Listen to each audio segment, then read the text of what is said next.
Hello students, welcome back. So myself Raminder Kaur and here I will start with our fourth video, and the topic of the chapter number 8, Human Health and Disease, is allergies.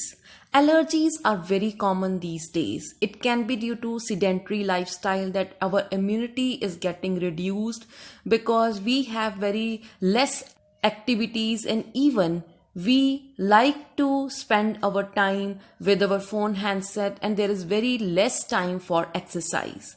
So allergies can be due to pollen grains, dust. It can be due to excreta of animals.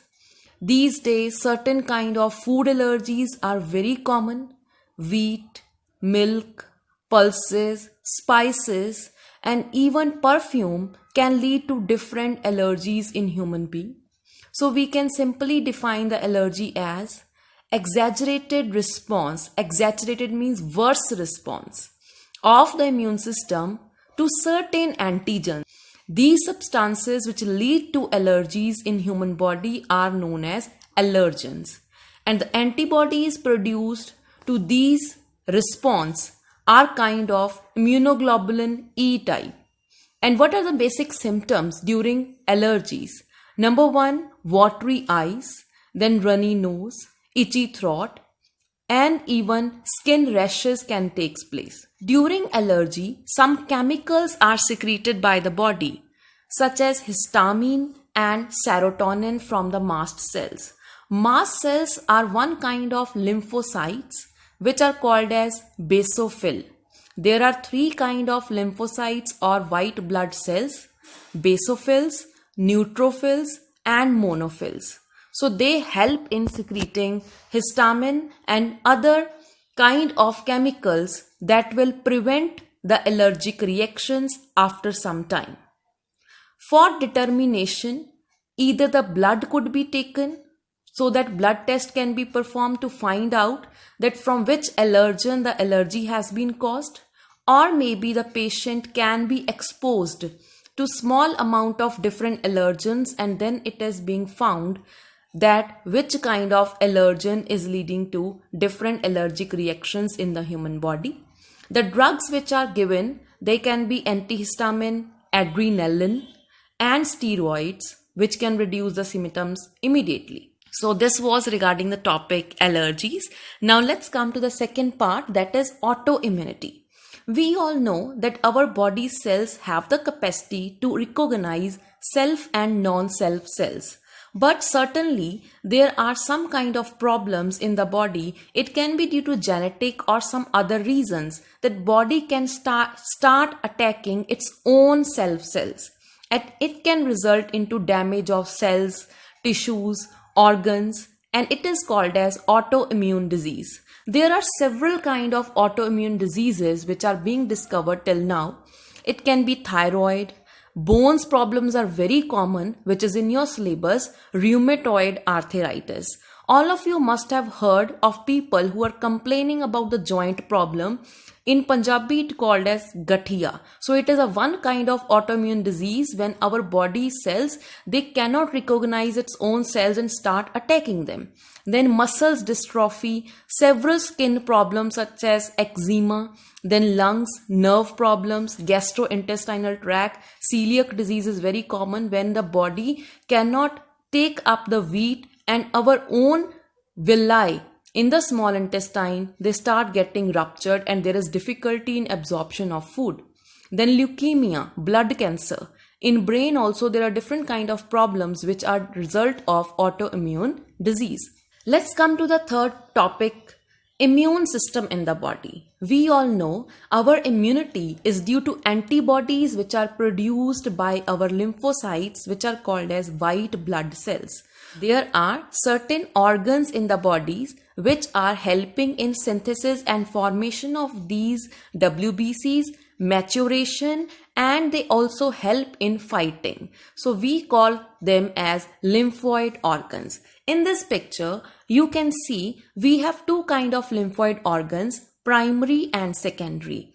Primary lymphoid organs are classified as thymus and bone marrow. So all the white blood cells, they are produced in the primary organs, and even they get mature and differentiated in this region. When they mature properly, they start migrating to different secondary lymphoid organs such as tonsils, lymph nodes, spleen, Peyer's patches of small intestine, and appendix, etc. The bone marrow, which is the main lymphoid organ or primary lymphoid organ, all the lymphocytes, even the other blood cells such as red blood cells and platelets, they also synthesize over here. Thymus, which is a second primary lymphoid organ, it is located near the heart and beneath the breastbone. Breastbone is also known as sternum, as we have already studied in class 11th. During the time of birth, the size of the thymus is quite large, but it keeps on decreasing or reducing in size with age. So we can say in elderly people, the size of this thymus is very less. That's why the immunity keeps on decreasing because of its size.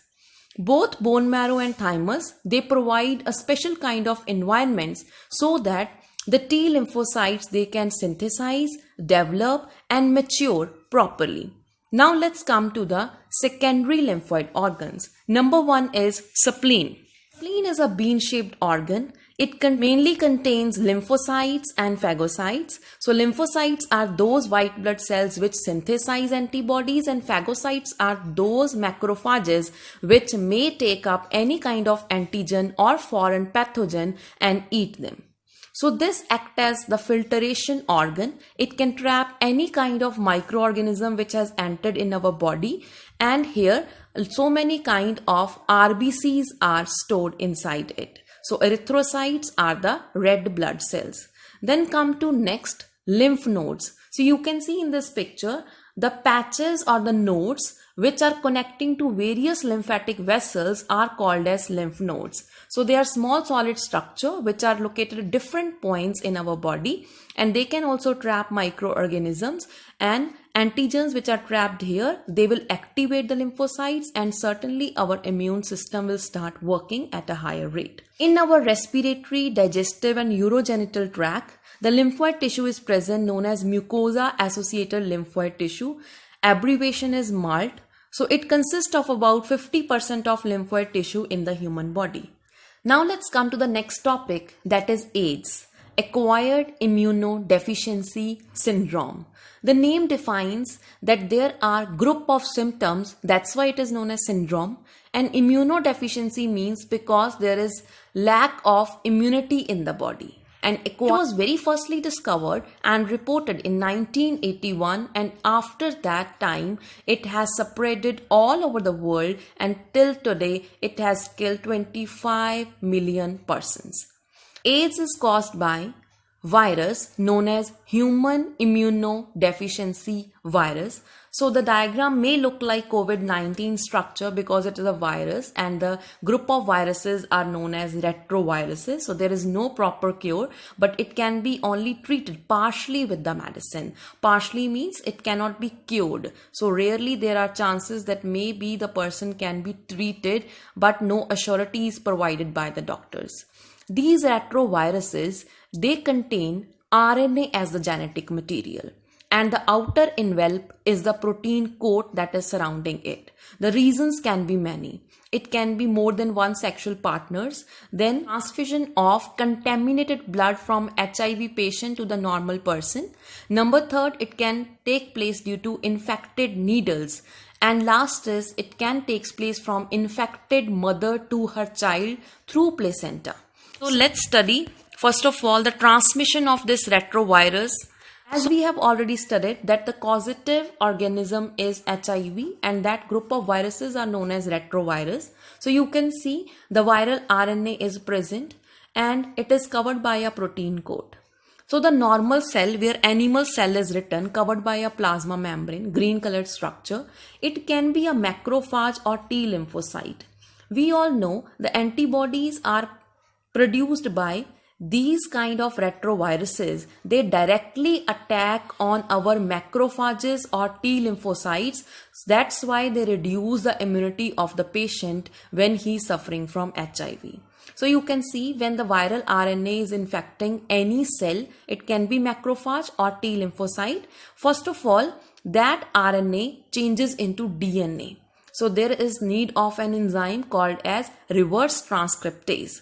This reverse transcriptase help in changing of the viral RNA into viral DNA. Why there is a need to change the RNA into DNA? Because in human body, the genetic material is DNA. So for infection, that RNA has to convert firstly into DNA. So when it incorporate with our host genome, then there are so many number and copies of new viruses are produced which are ready to infect all the other body cells. Now, let's come to the question which is given here. Do you know when do people need repeated blood transfusion? Yes, there can be certain problems or diseases in the body where continuous blood transfusion is needed. These can be thalassemia, leukemia. Leukemia is blood cancer. Thalassemia is problem where loss of blood takes place continuously. Third is sickle cell anemia. So here RBCs, they take the shape of sickle. Sickle is generally S-shaped structure. So normally we have circular or spherical shaped RBCs, but when they change into sickle shaped, then sickle shaped RBCs, they can trap the flow of blood in the blood vessels and lead to problems. One more point. It can take place, the HIV, it spreads in the persons who are drug addict, who are intravenously taking the drugs. Intravenously means directly injecting the drug into their body through the syringes into their veins. Now there is difficulty in finding out the symptoms of the AIDS because there is a time lag between the infection and appearance of those symptoms. So this period, they may vary. It can be few months to many years, usually 5 to 10 years. Symptoms can be bouts of fever. Bouts means cycles of fever. Diarrhea, so means there can be loss of water, and even weight loss takes place.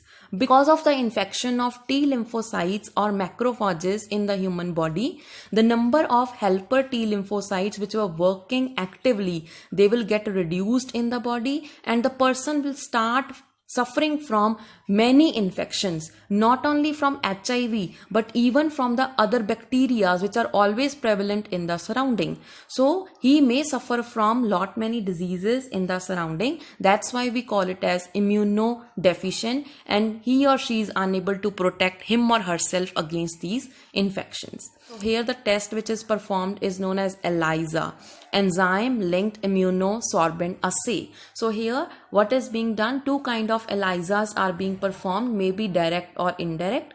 Whensoever the blood or any other component of the body is taken to test, that is called as substrate. So by changing its color, by reacting with certain enzymes, it is being tested that yes, the person is suffering or not. In these cases, as already told, that partially the medicines can be effective. So death we cannot prevent, and prevention is better than cure in these cases of viruses. There is a complete information to prevent the AIDS. So they have given how it spread. It can be spread from the transfusion of the contaminated blood. It can be due to unsterilized needles. Then it can be take place from HIV positive mother to her baby or the sexual partners. There are many agencies such as NACO, National AIDS Control Organization, and other non-governmental organizations or NGOs which are providing education and awareness among population so that everybody can prevent themselves from AIDS. World Health Organization has also started various awareness programs to prevent its spreading. Some people who are suffering from HIVs, they keep it confidential for so many years that when the time comes, it is very difficult to cure it with medication. Nobody have to hide the disease inside themselves, but they have to go to the doctor, and even the society and the other locality people, they should show some sympathy towards those persons, because this is a disease which is not spreading like other viruses. There are certain reasons behind it. So everyone has to take care of those reasons, and we have to educate oneself and others so that these kind of HIV transmissions could be protected. A disease called as cancer, which is the most deadliest disease in human beings, and more than million Indians suffer from this cancer, and annually they are dying a large number of population due to this disease. Generally in our body, we have some regulatory mechanisms that our body cells cannot start their division and they remain in inactive stage. Means the chromatin, the material which is present as a chromosomes, it does not divide without any functions. But when these normal cells, they lose this kind of regulatory mechanism, they ultimately change into cancerous cells, and there is inability so that we can stop this division of those cells. Normally, we have the property of contact inhibition, that one cell can control the inhibition of uncontrolled growth, but in the patients where cancer is spreading at a higher rate, those cells, they are unable to stop the growth of their cells. When these cancer cells, they lose this property and they divide and form tumors in the body, which we call masses of cells. These tumors can be of two types. Number one, benign, and number second, malignant tumor. Malignant tumor is much fatal. It is lethal. Ultimately, death will take place. Difficult to cure. Why? Because benign tumor, it may be localized. Localized means like a breast cancer, lung cancer, which takes place at certain location but never spread to other body parts. But malignant tumor is such kind of cancer which keeps on spreading to other body parts through blood.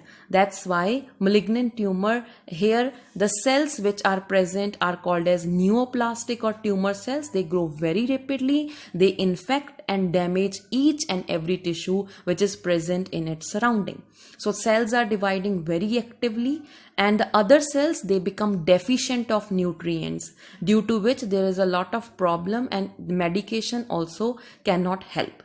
In this case, we call this property of the cells which spread through blood as metastasis. Benign tumor is small as malignant is large. Benign grows very slowly while malignant grows very fastly because it is spreading through the blood. It is infecting more number of cells at one time. Non-invasive. Non-invasive means it is not infecting others, but in malignant it is very infective to the other body cells. A benign, well differentiated, but malignant, we can't understand which body part is suffering from the tumor. Benign stay localized, but the malignant, it shows the property of metastasis, that it keeps on destroying all the other tissues which are surrounding the normal cells. Next, we will talk to causes of cancer. Still, if we say the causes of cancers are uncertain, and they can be physical, chemical or biological agents. They can be called as carcinogens. Causative agents can be X-rays, gamma rays, UV rays. Ultimately, the DNA of the cell get transformed from the normal to the cancerous part. Chemical carcinogens like in tobacco. So obviously lung cancer will take place. Viruses which are leading to cancer are called as oncogenic viruses, and the genes which are present in these viruses are called as viral oncogenes. Several other genes can also be responsible for conversion of normal cells into cancerous cells.